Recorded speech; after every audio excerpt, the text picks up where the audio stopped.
சொன்னது தெரியுமா?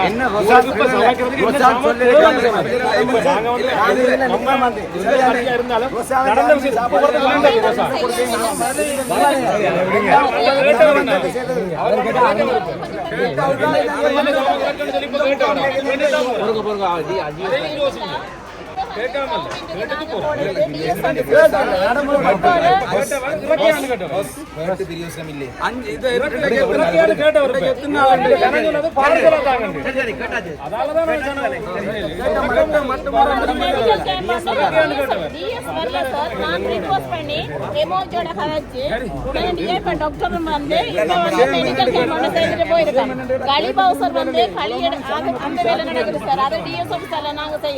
அதே மாதிரி பிரதேச சபையும் டிஎஸ் ஆபீஸும் இணைஞ்சுதான் சார் நிறைய ஒர்க் நடக்குது. வேணுமெண்டா கேளுங்க இந்த பேப்பர்.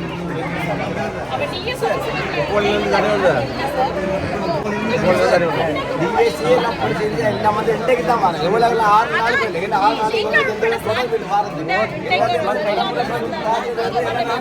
₹600 ஒரு ஆளுக்கு ஒரு நாளைக்கு சொல்றாங்க. அது இந்த நடைமுறை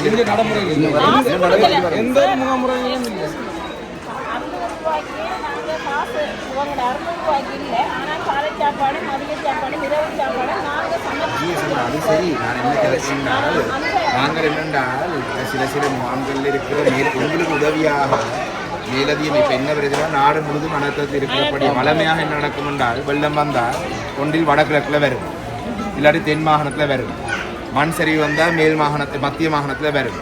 இது இந்த முறை நாடு முழுவதும் இருக்கிறபடியே அரசு இயந்திரங்களும் கொஞ்சம் சில இடங்களில் சில தட்டுப்பாடு குறைபாடு இடைவெளியில் இருக்கு.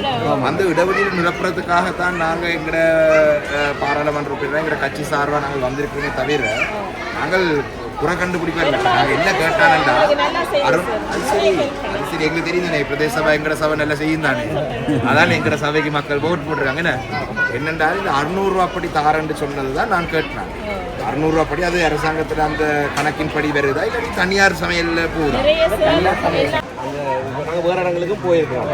சில இடங்களில் நேரடியாக கேஷ் ட்ரான்ஸ்ஃபர் கொடுக்குறாங்களா அவங்களுக்கு, சரியா? அது இங்கே நடக்குதா இல்லையான்னு பார்க்க தான் கேட்டுனாங்க. இன்னும் நடக்கல சரி ஓகே. அதெல்லாம் பார்த்துட்டு போட்டு நாங்கள் சொல்கிறோம். ஏன்னா நாங்கள் அறிவிக்கலாம் தானே, இந்த இடத்துல இது இன்னும் நடக்கலை, இந்த இடத்துல இது நடக்குது, அதெல்லாம் தெரிஞ்சு சொல்கிறது தான், சரிதானே?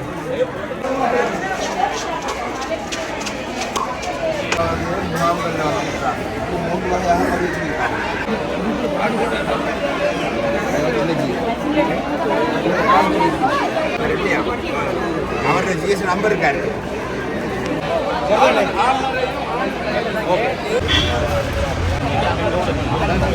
மேலதிக செய்திகளுக்காக எமது யூடியூப் தளத்தை சப்ஸ்கிரைப் செய்யுங்கள்.